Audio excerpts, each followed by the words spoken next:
I'm Rolika Roach, and welcome to the live Council of Ministers press briefing for today, Wednesday, September 12, 2018. At this time, I invite the Minister of Finance, the Honorable Perry Hearlings, to address you. Minister Hearlings. Thank you, Ms. Roach. Good morning to my colleagues and morning to the press corps. Always a pleasure to see you here. Good morning, St. Martin, the people of St. Martin. I have some brief remarks or info I would like to share with you.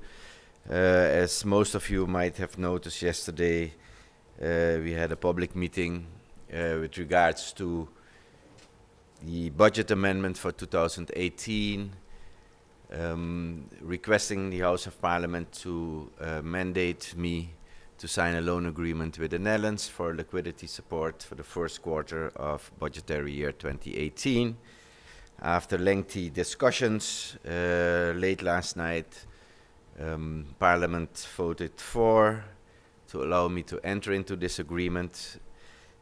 So now what I need to do is wait for the report coming from Parliament, and then it will go into the processing on our end. And hopefully by next week I will be able to sign the loan agreement and therefore facilitating the funds to come into our account. The loan agreement, just for clarity's sake, is a zero interest-bearing loan for a period of 30 years, of which the first 5 years is a grace period, so we start paying it back from year 6 until the 30th year. I would very much like to thank my team that worked really hard on preparing every aspect of going to Parliament and have this budget amendment presented. That goes from my technical finance department to my colleagues in my cabinet. I'm very proud of all of you. But also I would like to thank very much the House of Parliament for really digging in, have healthy discussions with me as the minister, which I always welcome. Of course, they always say when I was a parliamentarian, that I was very critical. So now I'm facing the heat out of the other side. But you know, I don't see it as facing heat. It's just a job that I'm trying to do as the best of my abilities, and I will try to reach the goals that's set by my ministry. But thank you again to the House, the Honourable House of Parliament and its members. Then, during that meeting last night, there were some challenging questions. One of those came from MP Artwell Erion, where he requested information pertaining to the income from number plates in 2017. Firstly, I received it as an odd question since we are in 2018. Why would one want to know 2017? I mean, figure it out yourself, I would say. Nevertheless, the question became actually a challenge to the Minister of Finance, because I got the impression that the MP thought that I would not be able to produce any information on that. That raises a lot of question marks as well, you know, on the. But nevertheless, to MP Erion and to the people of St. Martin, I can present you with some numbers on 2017. The year 2017, the government of St. Martin in totally received on the sale of number plates a total amount of 9,976,051 guilders. An additional question MP Erion had: can you please break it down in from which vehicle you received a certain amount? I leave it also up to the people of St. Martin to decide what and why questions like that, like those, are being asked. But in the defense of MP Erion, he said, you know, if you do not know how much money you collect and from which segments in society you collect it from, then how can you have a sound financial management? Which by itself is a just question. I think the time to raise that question, we can differ of opinion, because we all know that in the past years we had severe problems with our ICT. Also, that was not well received in Parliament, because they say ICT is being used as excuses. I extended the invitation to members of Parliament to, by all means, to come and visit the Ministry of Finance and more in particular the Finance Department, to come and see how we operate, under which conditions and in which circumstances we have to produce and meet the deadlines. And the deadlines, House of Parliament was very adamant about. We need to meet the deadlines. So that invitation I again extend to the members, the honorable members of Parliament. Just come and see, especially for those who were never on this end of the aisle. Also, I can inform you on the figures so far that we received, the income that we received out of the sale of number plates. At date, or to date, is an amount of 9,012,770 guilders. So it's a little less than in 2017. And yes, I have a breakdown also per category. And then you will say, but why don't you have the breakdown for 2017? Well, for the mere fact that the Asian system that we are using at a certain point in the fiscal year, the 2018 system, the workings for 2018 will override the 2017. The documentation that we collected in 2017, lots of it is still stored in a variety of buildings because of Irma, and I'm sorry that we need to use Irma again, but those are the facts. But then you have that information. Then in closing, there will be a second budget amendment for 2018. This budget amendment will mainly focus on the capital expenditures of government. I requested my fellow colleagues to provide me with projects that still can be started in 2018, and try to make use of that to borrow money to start those important and emergency projects that we really need to get going. Hopefully by next week it will be presented in the Council of Ministers, and eventually I promised the House of Parliament that by mid-November that will also be presented to the House of Parliament. It might be a little sooner than that. At the same time, we are diligently working on the 2019 budget, which is almost done. We are tweaking it at certain points.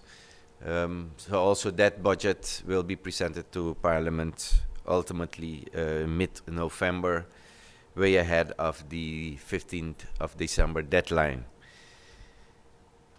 That is it for now, and I thank you for your attention, and I'm open for any question that you might have. Thank you very much. Thank you, Minister Heerlings, for your opening remarks. At this time, I invite the Minister of Education, Culture, Youth and Sport, the Honorable Wycliffe Smith, to address you. Minister Smith? Thank you very much, Ms. Roach. Greetings to all gathered here this morning. Madam Prime Minister, honorable ministers, the Department of Communications, members of the press, as well as the listening audiences via radio, television, and social media. Good morning, Sualiga.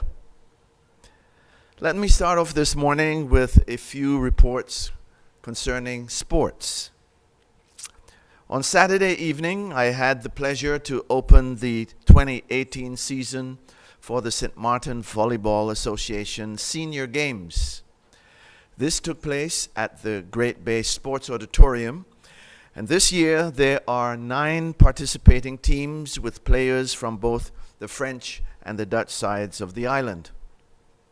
Last year, the 2017 season was cancelled due to the passing of Hurricane Irma, and so the awards for the winners of the 2016 season were presented last Saturday evening during the opening of the 2018 season.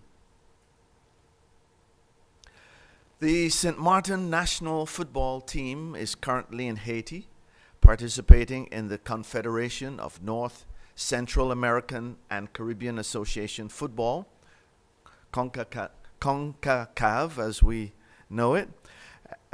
So they're participating in the Nations League qualifying competition. They're meeting with stiff competition from the Haitian team. So please show your support and pray for them as they carry the St. Martin flag onto another international platform. In boxing, Stephen Duzon and Malcolm Phillips represented St. Martin at the event Cura Box in Curaçao on Saturday. Phillips was named best boxer at the competition. He was one of the 16 fighters featured in an 8-card night of boxing. Phillips went up against Kevin Reales and won by a technical knockout in the first round. Congratulations go out to Phillips. And as you know, last week, the Emilio Wilson Park sports facilities were opened officially. This is a most welcome development as our youth and athletes need more venues to be able to practice and to train for their skills to be able to come up to par. We want more of our people to be able to compete in the international stage. With that being said, I would like to appeal to persons who own suitable parcels of land for such activities. We ask that you consider making your property available by loan to the different sport organizations. Several of these organizations are willing and able to develop the property so that our athletes can be much better prepared to represent St. Martin when they go abroad. I would like to say thank you to the coaches, to the volunteers, to the sponsors and supporters for all our athletes. Last week, I had the privilege also to attend the workshop hosted by the Student Support Services on supporting children with special needs, a cafe-style conversation. This workshop was open to the general public for anyone who has an interest in caring and educating children with special needs. And I was very pleased to see the turnout. I must commend the staff of the Student Support Services Division for the work that they're doing and for the services that they're offering to our community. Saturday, September 8th, is celebrated all around the world as the International Day of Literacy. Here on St. Martin, the ministry chose to recognize the whole week as a literacy week. So on the 6th, I personally kicked off the literacy week on St. Martin by going to one of our schools, the community after-school program at the Methodist Agogic Center. The readathon is organized by the Education on the Move team in collaboration with the St. Martin National Commission for UNESCO and Friends, as they continue to host the St. Martin Literacy Week. The readathon began on September 6th and will run through September 14th, 2018. Thank you to all the volunteer readers, participating schools, and businesses. Remember, readers are leaders. So drop everything and read with the DEAR DEAR program. The Ministry of Education, Culture, Youth and Sports, in collaboration with the Ministry of Vromi, is currently busy taking down the pavilions which were erected after Hurricane Irma. The process has been a tedious one, but we're now making quite some progress in getting them down. With regard to the PSVE school, a report on the mediation meetings that were held by my chef de cabinet, Peter Gittens, and I, with the board of the Foundation for Academic and Vocational Education, FAVE, with the principal and staff of the Preparatory Secondary Vocational Education section of FAVE, as well as with the Windward Islands Teachers Union, WITU. That report has been submitted to the board of FAVE and will subsequently be submitted to the other stakeholders. The findings and recommendations outlined remain with the focus of the education of the students at the PSVE school. It is my hope that all parties will work together to guarantee the students' success. I just came from a site visit to the National Institute of Professional Advancement, NIPA, along with our Honorable Prime Minister, also the Minister of Justice, the Minister of TIAT, and the Minister of Vromi. And we were able to see the different courses and training programs that were being offered. The students and staff were quite interested and involved in the various activities that they are engaged in, particularly the construction courses being offered in collaboration with the Ministry of VSA and under the supervision at this time of the MIC-IT, a technical vocational institute located in Trinidad. We saw that the students were completely engaged, and we were very pleased to see that this type of education is being offered especially to our students, and we saw lots of female students, which we were very pleased and encourage our female students to become involved in technical vocational education as well. And so I encourage the students, the staff, the management, and the board of the NIPA to continue to work towards raising the standards of vocational training on St. Martin. I would like to say a big thank you to all who took the time out to pause, to stop, and to reflect on our 9/06 National Reflection Day. Let us continue to honor our unsung heroes and all the citizens that worked together to bring us to where we are today.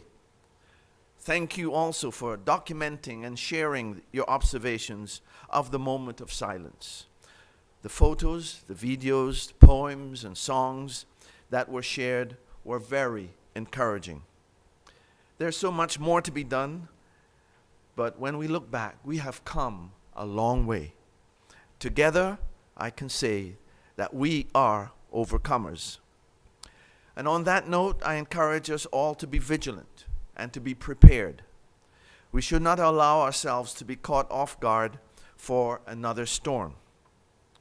And with regard to the recent update pertaining to the impending tropical storm and what this means for our schools, I will yield to our Honorable Prime Minister, who will brief you on what will happen with our schools and with our students, and also what will be taking place in preparation for the upcoming storm.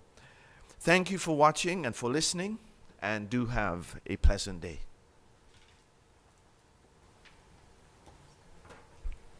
Thank you, Minister Smith, for your opening remarks. At this time, I invite the Minister of Justice, the Honorable Cornelius De Wever, to address you. Minister De Wever.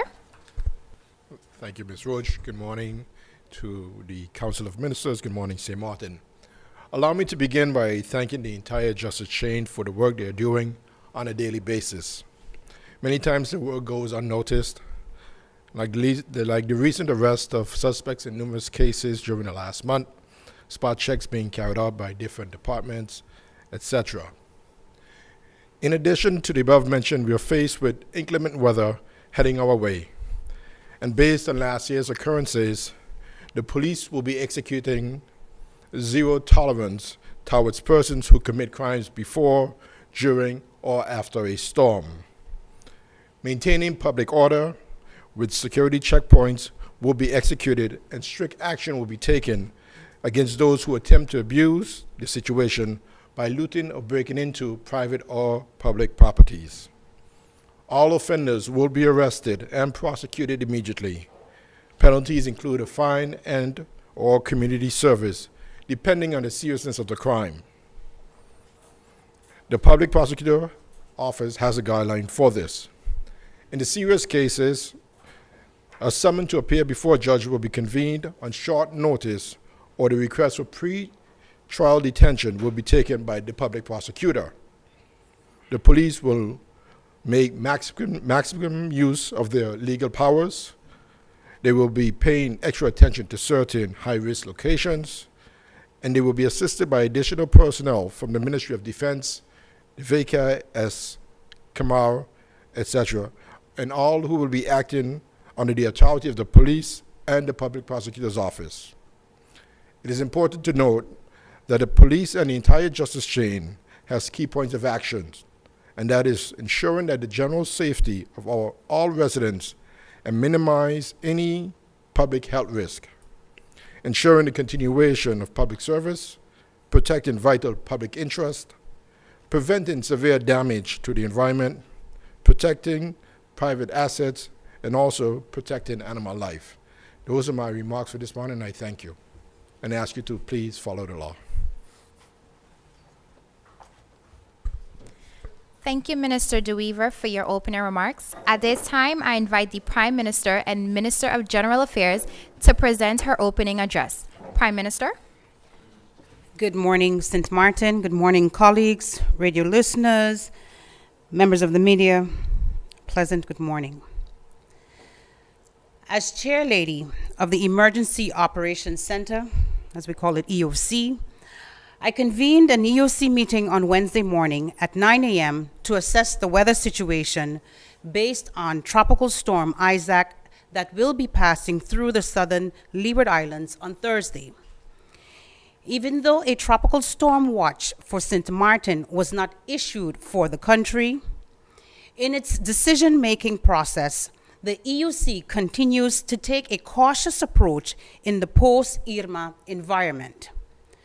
The decision has been taken to close schools on Thursday, September 13th, out of safety for the school children.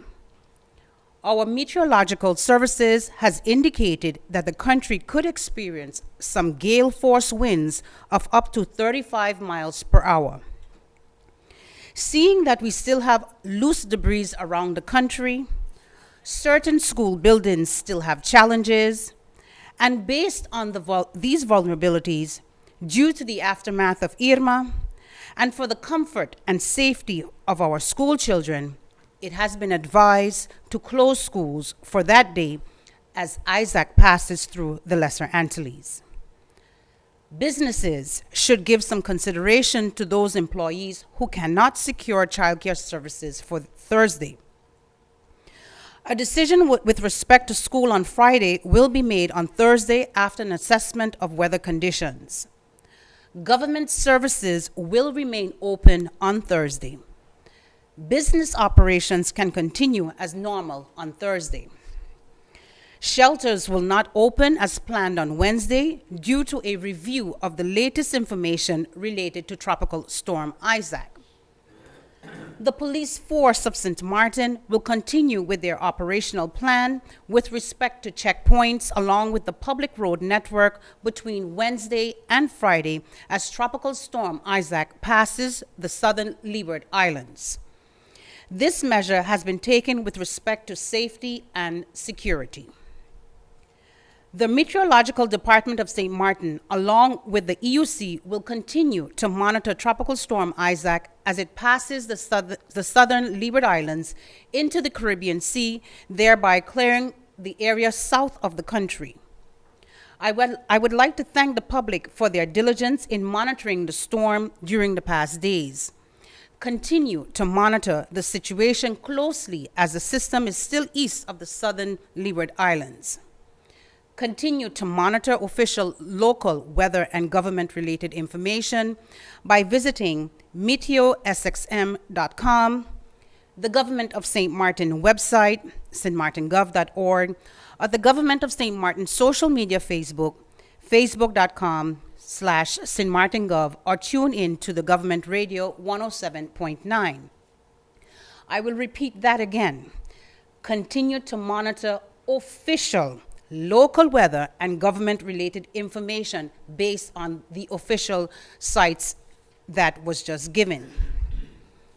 On another note, I received a special award of appreciation from the Good News Baptist Church during their 50th anniversary celebration.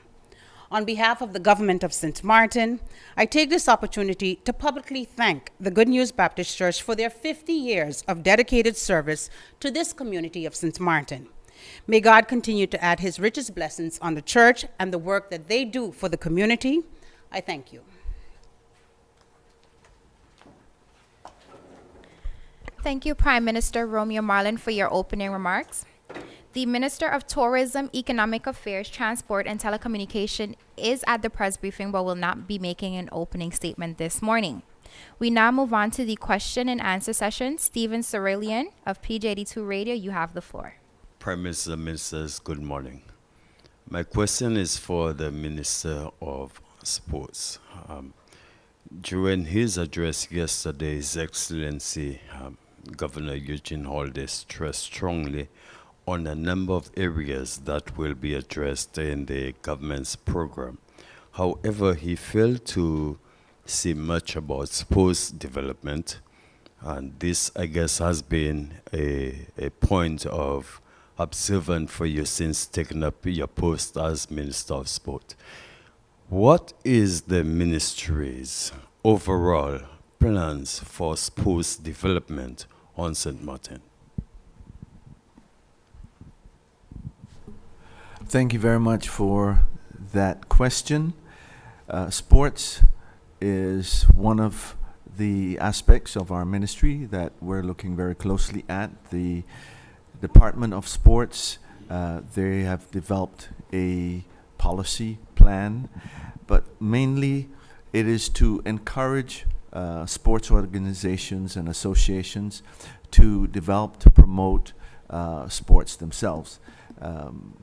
Many of the sports organizations are affiliated with international organizations, and they are encouraged to promote sports organizations locally, and also ensure that our athletes are exposed to the wider world.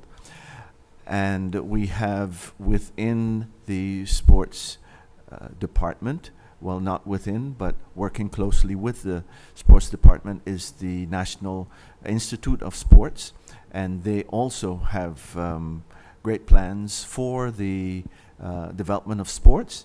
I met also this week with the National Olympic Sports Institute, where they were outlining their plans for sports for the rest of the year and for the following year. And I see great cohesion amongst the various sports organizations and associations together with the National Institute of Sports and the Department of Sports. So there is going to be, in the future, you will see a lot of sports activities that are promoted and encouraged by the Department of Sports. Thank you, Minister. Alita Singh of the Daily Herald, you have the floor. Good morning, Rolaika. Thank you again. Good morning to the Prime Minister, Ministers of the Council.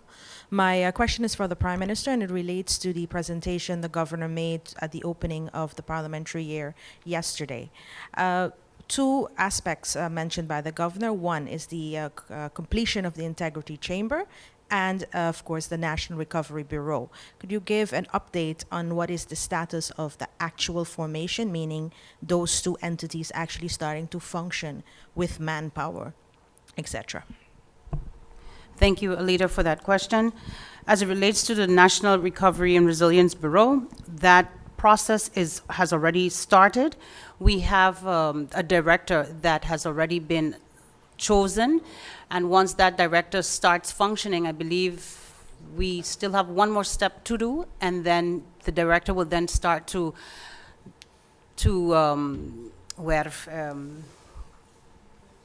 recruit the rest of the the rest of the staff. So that is ongoing as scheduled.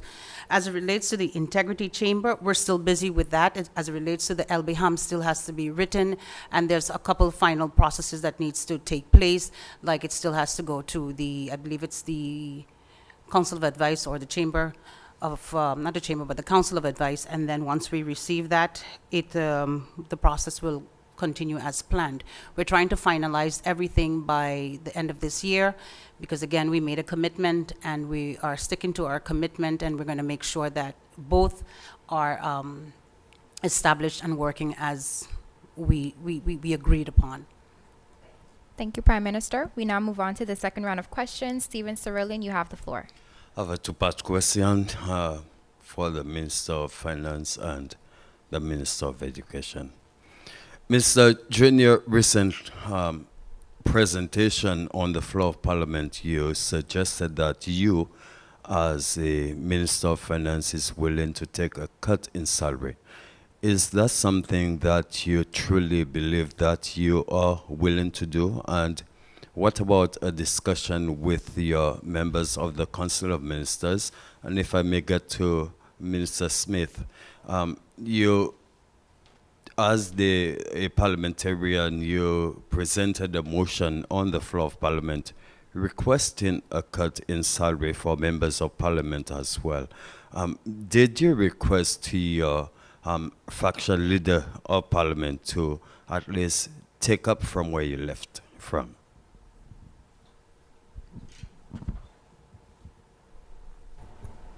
I guess I'm first. Thank you, Stephen. The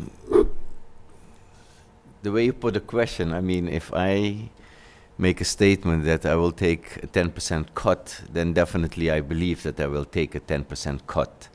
So that for the record, thank you for the question.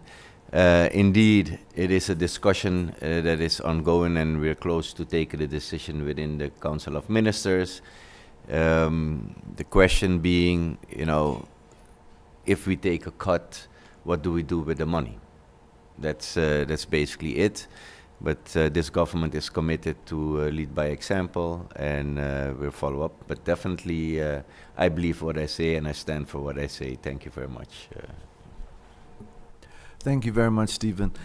The motion was passed in Parliament, and it was referred to the general cost-cutting measures that were part of the government package, and as my colleague, Minister of Finance, indicated, that is still in discussion, and I'm sure that when the Council of Ministers has finalized that aspect, it will come again to Parliament for approval.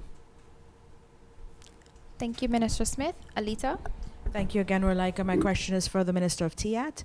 Also in the Governor's speech, which is actually a reoccurring line for as long as we've been a country, and even before that, is the establishment of a gaming control board. You have just been to Aruba. You mentioned in your press statement there that's something you would be working on. What exactly is the status of putting a gaming control board in place? Is there regulation? Is it sufficient? And basically, when can we see this move from paper to actuality? Well, thank you, Alita, for your question, of course. Good morning to the people of St. Martin.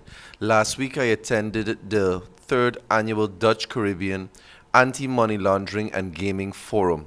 It was duly represented by my person, a member of my cabinet, and 2 members of the Ministry of TIAT in particular. Like you said before, it has been on the books for quite some time, and even in my initial remarks as minister, I made clear that I am committed to the governing program. And with that, deeply rooted in that is the Gaming Control Board. So what has happened coming out of that forum, in addition just to participation, is actually bringing that forum to St. Martin. I've already designated target dates for that forum to be held on St. Martin, as within short, I intend to sign the MOU to solidify the forum coming to St. Martin. Preliminary, I'm looking at the dates of June 3rd to the 6th. With that said, what it will do is bring to St. Martin a more realistic impression of where we stand with the Gaming Control Board, pull in all stakeholders, not only from the casino industry, but also from the banking industry, as there is a strong cooperation needed between the two respective bodies. That is the reason for the forum of such a nature. So going forward, working with, for instance, Curacao, that already has a well-established gaming control board, it is imperative that we reach out to our partners within the Dutch Caribbean to make sure that St. Martin is indeed fully prepared. Do I believe in over-regulation in terms of the gaming industry? Certainly not, because we have several casinos on island, one. Two, we also have a responsibility to make sure that the livelihood of persons is protected. And three, over-regulation only makes things even more complicated. So once we have that forum on St. Martin, I believe that is a very positive step going forward, and that already has the commitment from my person as minister. We will see then persons then starting to realize that indeed the formation of the Gaming Control Board is very important for the ministry and for government, and going forward that we make sure that all persons are duly involved. So at this stage now, it has been on the books for some time, but I am indeed committed to see it much further through this time around and its complete completion within short. Thank you, Minister Johnson. Minister DeWeaver. Thank you, Ms. Roach. If I can add to Minister Johnson's statement as well, there is definitely an urgency to it. Given our requirements and obligations to the Caribbean Financial Action Task Force, it is imperative that this board is set up and actually executed. And yes, we can always have this seminar here as well, but given our time limits to get this done, it is of utmost importance and urgency. Thank you. I will allow this time. Alita, you have a follow-up? Thank you. What I was seeking, Minister Johnson, is what exactly is already in place. Because if I am to listen to what you just say, it appears as though there's nothing in place, and that you require a forum to make sure that things are in place. And then now I have Minister DeWeaver adding the fact that this is of urgency. So what exactly is there? Do we just have the names Gaming Control Board on our agenda, and then there is nothing in place? No, certainly not, Alita. And indeed, just to follow up on your question and give you a more deeper answer, indeed, certain steps have already been taken. And I do concur with my minister colleague, Minister DeWeaver, in regards to the urgency of it. That's why even travel-wise, I know persons were surprised, and it came up so nicely that the minister is traveling, but he traveled on business and brought him a forum. You know, it's different than just traveling. So indeed, it does have my utmost attention and priority. So there is some initial work. I do believe some of the work that has already started needs some revision and more text from stakeholders directly involved in the industry. So indeed, bringing the forum is of paramount importance, and again reaffirms the need to have this urgently done in the interest of the country and regulating the gaming industry on St. Martin. Minister DeWeaver. If I can add to that, Ms. Singh, as well, there is legislation at the Council of Advice being reviewed.